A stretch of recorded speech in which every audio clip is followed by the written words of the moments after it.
This is a Windows 11 that I have installed in the VMware Workstation Pro virtual machine. However, as you can see, I have bypassed the installation process without TPM. So this is the process that how you can use it to add a TPM module into the virtual machine. So the first step is that you have to click on Edit Virtual Machine Settings. Following that, you have to go to the options, and then you will notice that the access control is written not encrypted. That must be encrypted in order to must be compatible with the installation of the Windows 11. So once you click here, click on encrypt, create a password, and then make sure to confirm the password.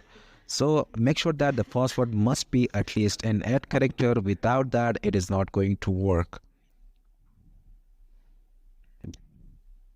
After the encryption, click on advanced. You can see that under the firmware type, you must enable the UEFI and make sure to check the box of enable secure boot. That is essential too. For now, just go ahead and click OK.